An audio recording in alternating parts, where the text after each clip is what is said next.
thanks so much for being with us. Thanks for having me. So does this focus on Hunter Biden help or harm Joe Biden tonight, do you think? Well, so obviously it's a strategic decision by the Biden campaign to put the former vice president's son out today.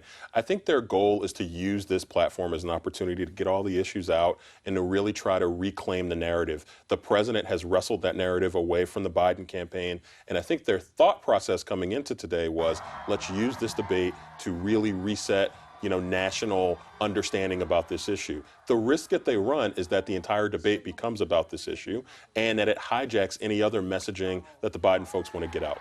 Well, and how does Elizabeth Warren handle this moment? Does she go for the jugular, or is she going to face incoming fire on her own plans? It's an interesting conundrum because if you're Elizabeth Warren, look, you're the front runner, you really don't necessarily need to feed into this issue, although it fits very neatly into the campaign that she's been running. She's been running a campaign that's been very focused on, I'm against corporate influence. I want to drain the swamp from a progressive standpoint.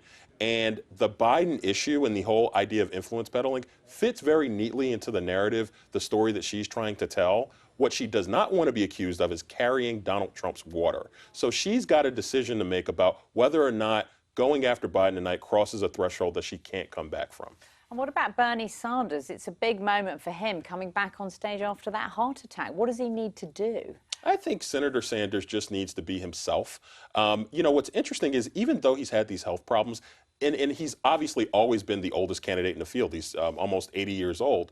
He's never been accused of being someone who's not energetic, of not having the vigor to last a campaign. He did it 4 years ago, and he's run a pretty vigorous campaign this time. The problem here is that now that this has become a central issue, not necessarily just because of him, but because of Joe Biden. I think he's going to have to show that he can endure the grueling 3-hour debate or 2.5 hours on stage tonight, and show that he can move on from this issue and really, really focus on why voters have flocked to him, particularly young voters have flocked to him. And who are you watching amongst the next tier of candidates, all of whom are polling in single digits? So, if you're thinking that Joe Biden is going to falter here, the person to watch is Amy Klobuchar. She's the person who's like the most natural constituency for Joe Biden's people to flock to. Also, people like Beto O'Rourke, who, after the terrible incident in El Paso, Texas, almost had a second breath breathe into his campaign, whether or not he can carry some momentum forward. His poll numbers have looked strong. Whether Pete Buttigieg can transfer the $20+ million he raised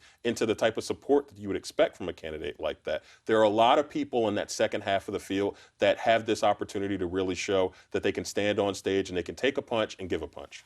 Joel Payne, thanks so much for being with us. Thank you.